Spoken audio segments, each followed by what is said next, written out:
So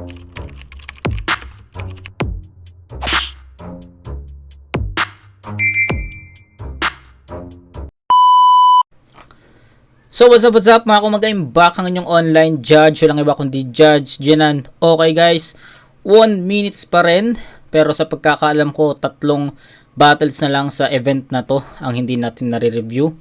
So yun yung Marichu versus, hindi ko alam kung sino ang kalaban ni Marichu, tsaka si Aubrey, hindi ko rin alam kung sino yung kalaban ni Aubrey. Tapos itong re-reviewin natin ngayon na Dodong Saipa versus ano ba to? C-Rhyme o Crime, no? So, ayun, speaking of these two battle MC, si Dodong Saipa, ilang beses natin na-review yan, nakakausap na rin natin si Saipa sa mga events. Si C-Rhyme, first time ko siyang makapanood, first time ko siyang makikita bumatel. Pero itong batang to, nakita ko na tong freestyle, no?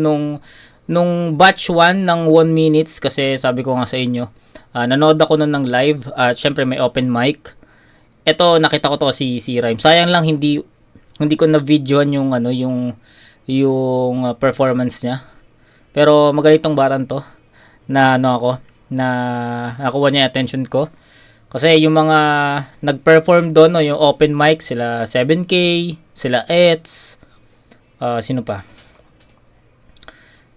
Ang naalala ko 7K, si Ets, si Emar, si Rayan, si Odeng, 'di ba? 'Yon, may mga video 'yan sa sa phone ko. Pero yung performance ni Crime or ni C-Rhyme, hindi ko na video pero magaling tong batang to. So, sana wag niya akong biguin dito sa battle na to kasi first time ko siya makapanood, sabi ko nga sa inyo. And sana yung nakita ko sa kanya dun sa performance niya dun sa batch 1 ng 1 minutes na nag-freestyle siya, sana madala niya dito sa laban na to, no? Saipa, no comment kay Saipa. Okay, so ayun, pakinggan na natin to. Medyo ito ata yung pinakamatagal na battle sa 1 minutes na ma-review natin, no? 16 minutes, no? So let's see, let's go. Dodong Saipa versus Crime or C-Rhyme. Let's go. Ito, Koitos. Pumayag naman sila na mauna si Dodong Saipa. Tig isang minuto dapat to, pakinggan natin unang banat. Dodong Saipa. Bungal, matanda, pakboy, lahat yan inipon ko. Joke lang. Flip top game. Tinapat mo sa akin tong si. Tanong ko para san. Ine-expect kong si, yung may parisan. May parisan din ba to? Parang di ata. Ay, oo nga, diwata. Lakas tama, panulat daw ay nagbabaga.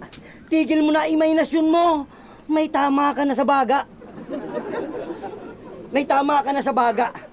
Gusto nang sumuko ng katawan mo, mukhang bibigay na ata. Sasabihin sa'yo ng mga hurado, magaling naman si C-Rhyme. Totally well-rounded siya, kaya binigay ko sa kanya yung awa.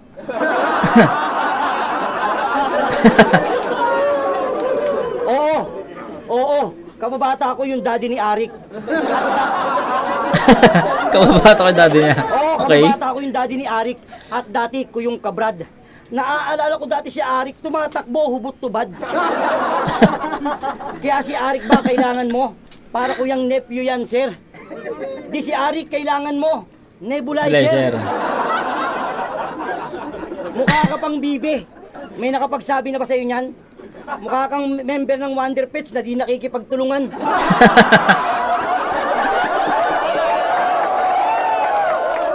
Okay, yung Wonder Pets na hindi nakikipagtulungan, hindi ko alam kung saan nakuha ni Saipa yon, pero ako nakita ko na yun sa Facebook, no?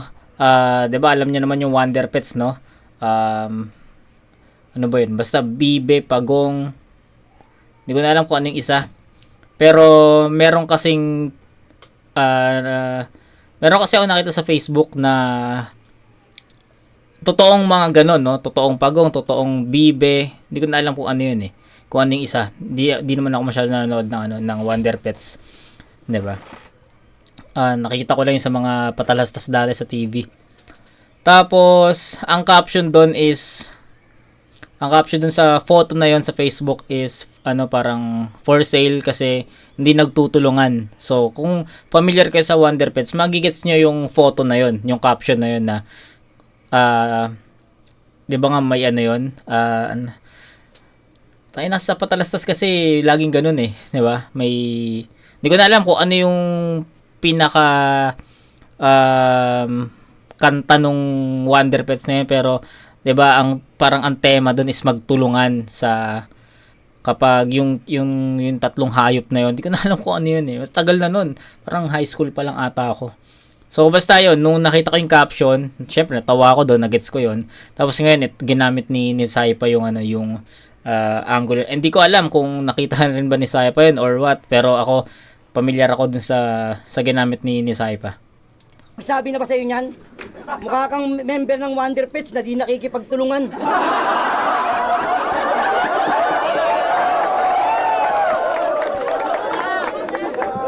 Mahilig ka mag-reference ng karakter ng anime. Wala namang linyang nakakaiwat pamatay. Tangina mo!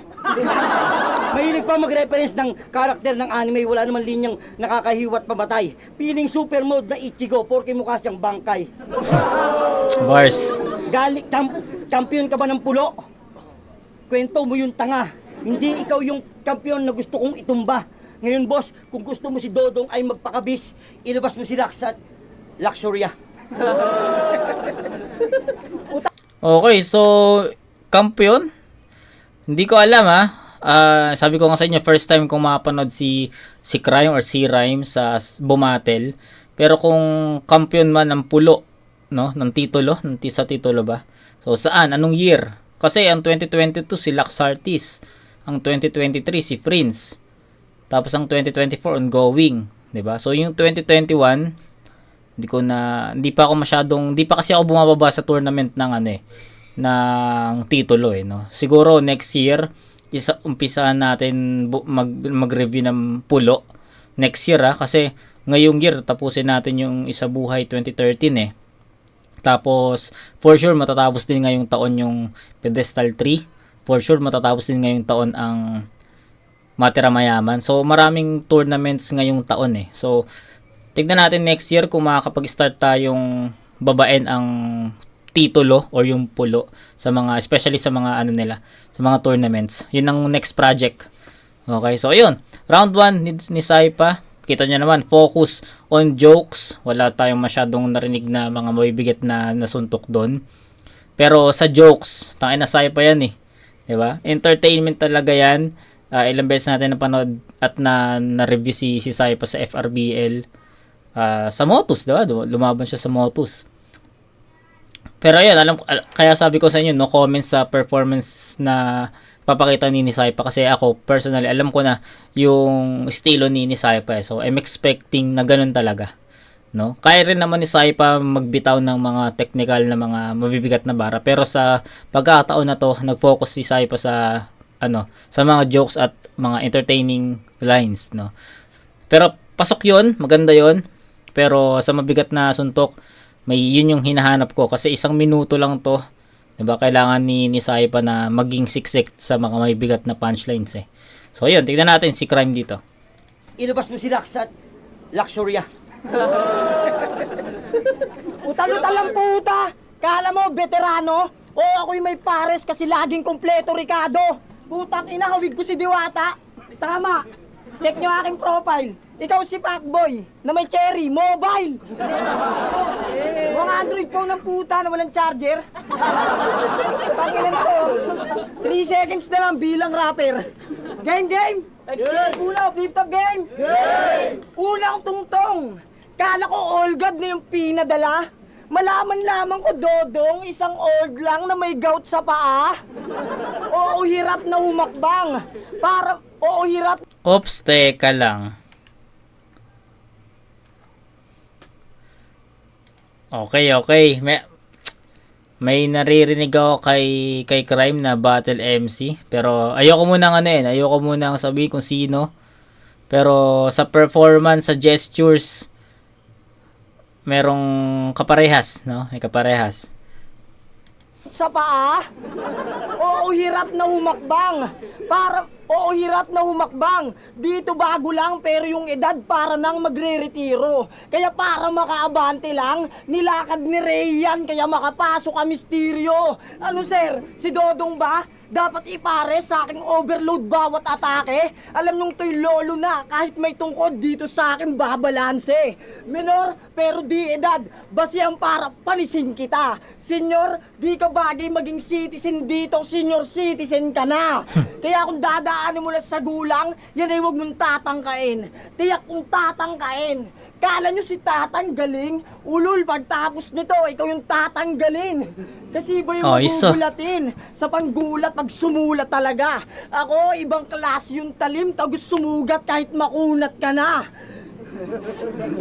Kaya di ko pupuruan kahit di papatay. Para masulit matagal kong inantay. Mga bara solidong pinanday. Paamot mga linyang sinalaysay. Magkasabay kong pinantay. Simple MC ng pulo, laban sa komedyante ng FRBL. Pero di ubre ang komedya mo, masaya ako sa pamilya ko, di ko kailangan ng stress reliever. At tandaan, mong sa unang talo ko dito, hindi ikaw magbibigay tanda, ako ang uusbong. Kala mo di kita papalagan, di ko inaatrasan mga tumatandang paurong. Ganito may pagbalagtasan. Pambalagbagan, itong overage mamamahain. Kung inaantay mo yung big stage nag-aantay sa akin. Ganun mag-welcome. Wala banat, pakinggan natin. Galing! Okay, mamaya ko na sasabihin kung sino yung ano talaga, ito real talk nung ilang parang pagpasok ni C. Rhyme dun sa writtens niya kung paano siya mag-spit, yung gestures niya. Nakita ko kagad sabi ko, kaparehas ni, katunog ni. Okay, so mamaya na. Okay? Kasi baka gawing angulo ni Saipa yun hindi ko alam ano lang, I'm assuming lang. Pero, tayo na, kuwang-kuha ni si Rhyme, ni Crime, yung gestures, yung delivery ng battle MC na yan sa flip top. Okay? Pero yun, 2 minutes yung round ni Crime, pero sabi ko nga sa inyo parang sa 1 minutes na to. Yes, 1 minute, 1 minuto, pero hindi naman ata sila ganun ka-stricto sa oras. Para sa akin sa entertainment, syempre Saipa 'yon. Pero sa mga laro sa salita, ang ganda nung laro sa salita ni Crime doon, yung tatangkain, si tatanggaling, tapos tatanggalin, no. Ang ganda nun. Ganda nung laro ni si Rhyme, no? Plus factor yun para sa akin.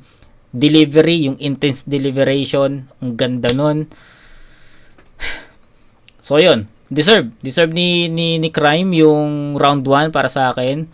Nagustuhan ko yun. Siguro nagkulang lang si Crime dito ng konting suntok na pambaon, no? Pero overall mas naging maganda yung mga laro niya. Ang ganda nung yung tungkod, tapos balanse. Ang ganda basta yung scheme na yon, yung 4 na linya na yun, ang ganda nun. Tapos yung laro niya sa tatang, ang ganda din, ang ganda din nun.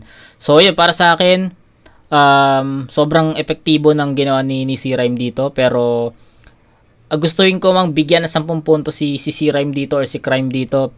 Feeling ko may ilalakas pa sa 2 and 3 Pero kaya, let's assume na ito yung pinakamahinang round ni Crime.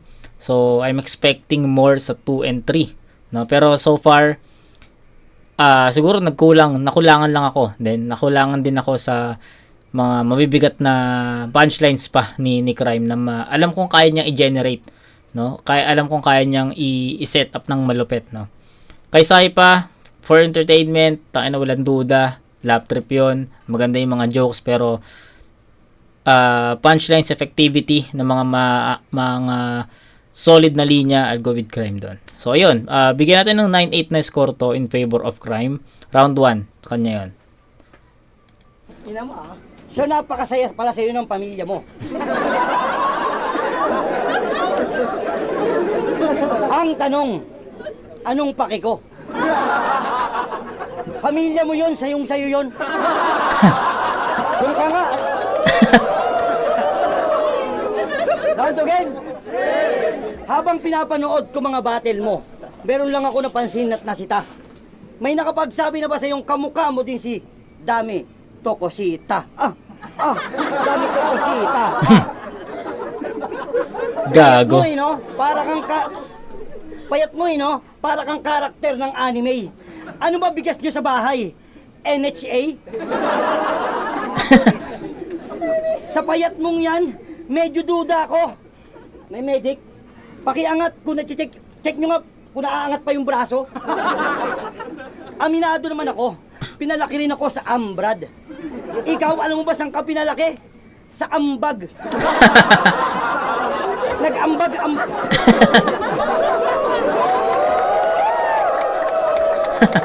Nag-ambag-ambagan yung kapitbahay mo, mapagatas ka lang, hayop ka. Haba pa ng leeg. Pangit pa ngumiti. Nakita ko yung leeg mo doon kanina, kala ko binte.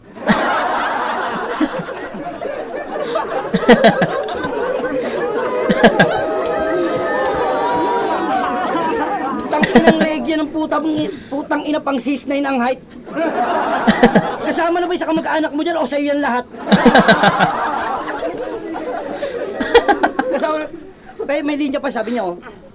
Wala kang apoy. Porque yung linya mo, porque estilo mo, pirated. Pirated? Dapat pinaprint mo body.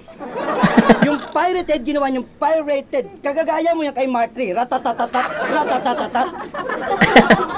Kampiyon ka ba ng pulo? Di ikaw yung gusto kong makalaban. Gusto ko yung kampiyon na piling may kaharian. Ngayon, boss, kung gusto mo yung pagkalimo ko, ay ilabas ko rin. Sige, boss, ilabas mo si Prince. Rhyme! Okay, so yun. Round 1 and 2 ni Saipa para sa akin magkaparehas lang yon. Yung mga jokes ni Saipa talaga classic, pasok talaga yon. Tawa rin tayo ng tawa doon. Pero yun, may hinahanap tayo. Alam ko kaya ni Saipa maging seryoso. Alam ko kaya ni Saipa mag-execute ng mga seryosong linya, mga teknikalan. Kasi napanood ko na si Saipa once. Hindi ko alam kung sa FRBL ba yun. Basta kaya niya. Alam ko kaya niya eh. Diba? Pero ngayon, nag-focus talaga si Saipa dito sa entertainment rather. Diba? Yun, props. Maganda yun. Nakakatawa yung mga pakulo ni Saipa doon. Pero punchlines. Mabibigat na punchlines. Yun yung hinahanap ko. Props kay Saipa. Tayo na props doon. Nakakatawa yun. Pero set aside muna natin yon. Pakinggan muna natin si Crime dito. Ilabas mo si Prince. Rhyme! Rhyme! Utang ina, ilabas si Prince. Angas. Pagkalimo mo, di pa ba yan nakalabas? Tang ina, leg ko na naman. Sa pulo pa lang, binabanat-banata na to. Para di ka magreklamo. Pagtapos, mamaya, papabawas ko to. Game. Birthday na ito last year. Niregaluhan siya ng silver na bracelet. Alaalang di mabubura sa kanyang isip. Bukod pa doon, may sulat pa. Ay no, yung mga pamayawang ni Crime. So, kung meron na kayong hint, 'di ba? Doon pa lang sa mga pamayawang ni Crime eh. May mapapansin niyo na kagad na ka-gesture niya talaga yung Battle MC na tinutukoy ko. Alaalang di mabubura sa kanyang isip. Bukod pa doon, may sulat pa. At nung binasa niya, may karapatan kang manahimik.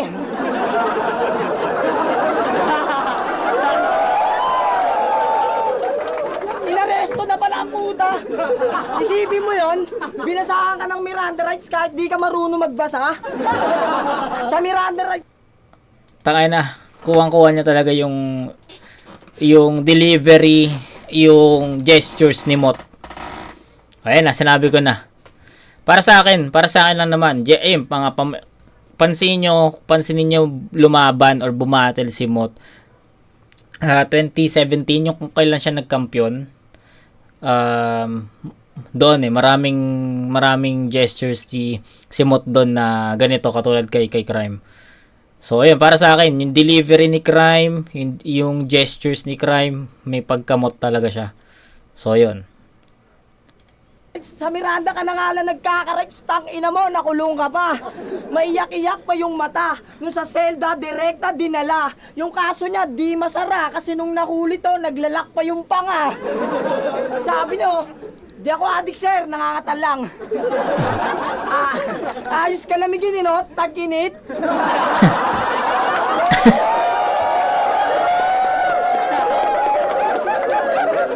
Ayun, pinasuot siya ng yelo na damit. Galing, galing, galing. Kaya pagtapos nito, makapag-flip top ka, pagtapos nito, mananatiling kwento na lang. Di ka magkakapwesto dito, Dodong, pampwestuhan ka lang. Galing, Ano, galing. di ka adik? Di ka adik? Di ka adik? Sumasabat po. Nandidistract, desperado ka na, tol. Di niya maiwasan sumagot, to. Yung panga niya, di niya makontrol. Ano, di ka adik? Kasi yung katawan mo, mataba pa? Malay ba namin, pagtapos mo umarik, pinupudrip mo, marijuana.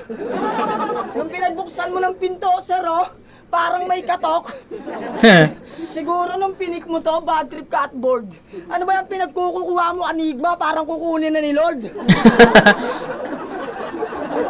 O di natatagal, nalalabi mo sa mundo pero pangalan mo, di mo pa rin napaganda yung amoy. Magiging labi ka na lang at maaabo, di mo pa rin kayang magpaapoy. Samantalang ako, sinusulit Galing ka na nito. salang, laging mainit kada laban. Sa akin titiklop na sa bukana na harang. Sige, magpatawa ka lang. Busugin mo sila ng halakakang walang umpay. Pagtapos kinilang pagtawanan, ako yung uuwing may ngiting tagumpay. Dodong bay. Patay. Galing. Galing. Pinapanood ko na lang talaga si Crime dito kasi para sa akin in terms of sulat dito sa gabi na to, sa performance na to na pinakita nilang dalawa, in terms of pretense lamang na lamang si Crime dito, in terms of punchlines, no, tsaka direkta talaga yung mga suntok ni Crime dito kay Saipa. Props doon. Maraming aspects, maraming elements si Crime dito na pinakita niya sa battle na to, na masasabi ko na sobrang yun yung naging gap nilang dalawa. Kasi si Saipa naging props sa performance ni Saipa, yes. Entertainment, kuwang-kuha niya yung tao doon. Ako natatawa rin ako sa mga jokes niya. Pero in terms of punchlines, feeling ko sobrang laki ng naging gap ng performance ng dalawa. Kasi si Crime, atake talaga eh. Punches. Diba? So, sobrang effective pa. Diba? Yun. 9-8 pa rin to para sa akin. 18-16.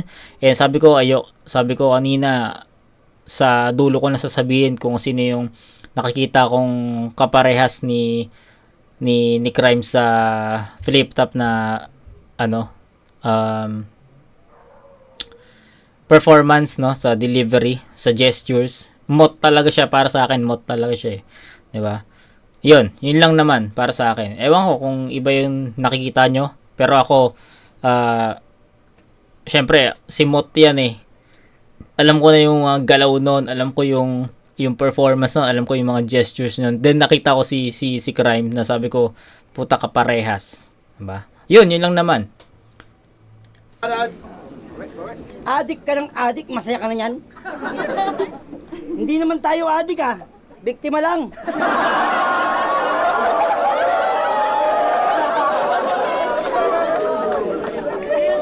Bakit ba tinuturong mo talagang ako yung nagbabato?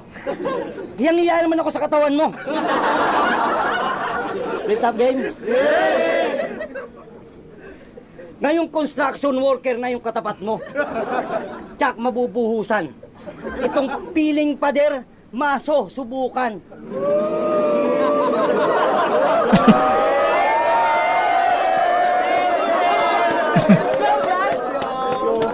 Di man kalaliman, pero may patutunayan.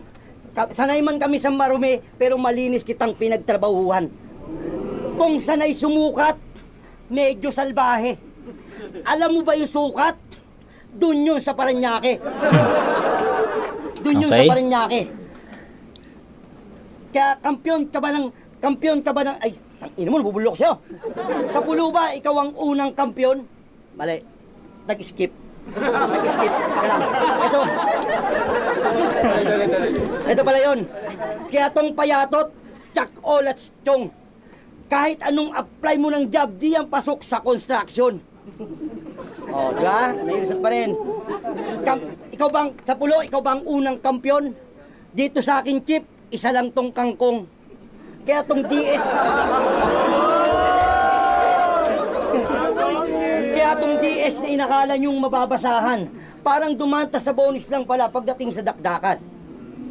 Di na ako maglalabas ng CP, huwag kang mag-alala dyan. Kung may ilalabas man ako dito, ikaw na lang. Huwag kang mag-alala. Pag uwi naman, parehas tayo walang dala. Hindi pa to tournament, is trainer, palong to tanga. Kaya kampiyon ka ba ng pulo? Kwento mo yan tanga. Hindi ikaw yung kampiyon na gusto kong itumba. Kung may papipiliin man ako sa pulo kung sino yung gusto kong makalaban, siyempre yung tunay na kampiyon, yung mayari naman. Okay, so round 3 ni Saipa, para sa akin ito na yung pinaka ito yung pinaka worst round niya, no? Humina, no? From round 1 to 2 na consistent.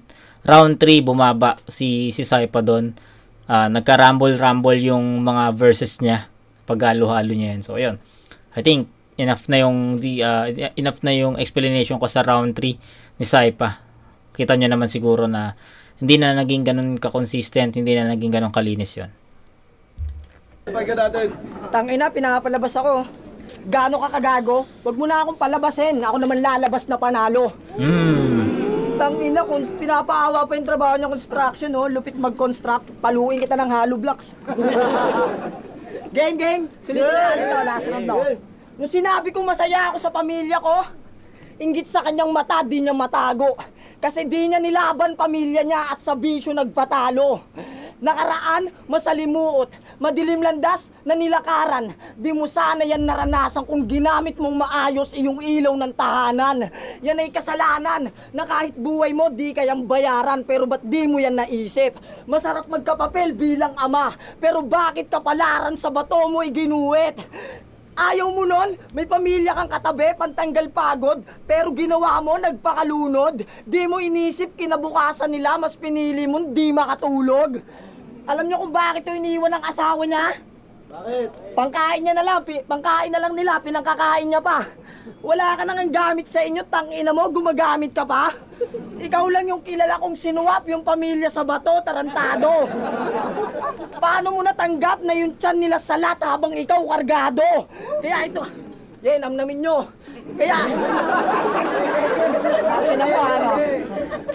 Kaya ito payo, bilang sa pinakabata mong kalaban at sa bago mo di mo na yan magawa pa, tigil mo na paniniwalang sa kakabatak ang buhay humahaba. Lumaban, bumangon, huwag kang maging patay na isda, sumabay ka sa alon. May mga kaibigan kang nandyan para kalimutan mo yung kahapon. Gamitin mong way yung plug para umahon.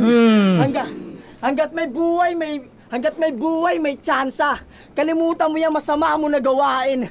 Tandaan mong di nauubos ang pag-asa. Ang kawalan mo ng pag-asa ay yung manalo ka pa sa akin. Dugong pulo na ang nais maging malakas din sa henerasyon to. At sa nagsasabing mahina, galing pulo, babaliin ko expectation nyo. Tungina. Flip top again, para sila! Flip top 1 minute to zone 2. So, ayun. So, umpisa ng video natin, sabi ko, first time ko mapanood si Crime, pero sa performance, sa freestyle, dahil dun sa open mic nung 1 minutes batch 1, napanood ko siya doon, and sabi ko nga sa inyo, na nakuha ni Crime yung attention ko doon, napanood ko siya, mag-freestyle, mag-perform sa open mic na stage dyan sa 8888 prior. Magaling tumaran to. Then, first time ko siya mapanood at sabi ko nga sa inyo bago tayo mag-start, sana wag akong bigoyin ni Crime sa battle na to. At props kay Crime, puta. Galing. So, ayun, ewan ko kung nakikita nyo rin yung nakita ko kay Crime. Kasi nga sa in terms of delivery, gestures, para sa akin, nakuha niya yun nakuha niya yung kay Mot. Para sa akin lang naman, no? Kasi si Mot kasi pag bumatel mahilig yun na pamewang eh. Lagi yun pansinin niyo si Mot bumatel, lagi yun nakapamewang. So, pero bukod doon sa ibang gestures, sa hand gestures, habang nag-i-spit ng mga verses, kuha niya yun. Delivery, may pagkamot din talaga siya. So, yun, para sa akin lang naman, ewan ko sa inyo kung ano yung nakita nyo, pero ako, para sa akin lang, consistent, 1, 2, 3 ni Crime, para sa akin, kanya itong battle to all 3 rounds, 27 points. Siguro, kung pinakamalakas ni Crime dito is yung round 1 niya, which is hindi ko pa binigyan ng max points kasi I'm expecting 2 and 3 is magiging mas malakas. Pero nangyari consistent, no? Consistent. Pero kung papipiliin nyo ako kung ano yung pinakamalakas na round ni Crime para sa akin, yung round 1 yun. Solid yung round 1. And kay Dodong Saipa, 1 and 2 consistent for entertainment, jokes, pasok, maganda yon. Pero round 3, nagka-rumble na yung mga verses niya at yun, doon na nawala si Saipa. Okay? So yun, 27 to 7, 23, no? 27 to 23, all 3 rounds kay Crime, yung boto ko. Si Rivers, Dodong Saipa, mag-iayos pambes para sa kanilang pareho. Ang boto ng hurado, 3-0, mag-iay para kay si Rhyme. Shoutout nga pala kay Papa Benji ulit sa Hypebeat, sa Marlica, kay Blitz, sa Bon G Sounds. Pulo, happy anib sa atin tol, palakpan nyo sarili nyo yun. Happy anniversary nga pala sa Pulo. Shoutout sa kanila. Yun, Dodong Saipa nga po pala. Shoutout nga pala siyempre. Legit TV, FRBL, Boss Rayan. Yun. Kuya Odeng. Ayun. So, sayang. Sana mapanood ko na yung mga battles ni si Rhyme sa Pulo. Hindi ko talaga siya kilala, no? Real talk, hindi ko siya kilala. First time ko siya mapanood bumatel. Sabi ko nga sa inyo, enlighten me kung siya ba talaga yung kampiyon ng Pulo nung unang-una. Sabi ni Saipa, unang kampiyon ng Pulo eh. So, enlighten me kung totoo yun. Okay? Ayun, kita-kits tayo sa next na review video. Shaboy, Marichu, yun yung next natin. Kita-kits tayo doon mga kumag. Peace out.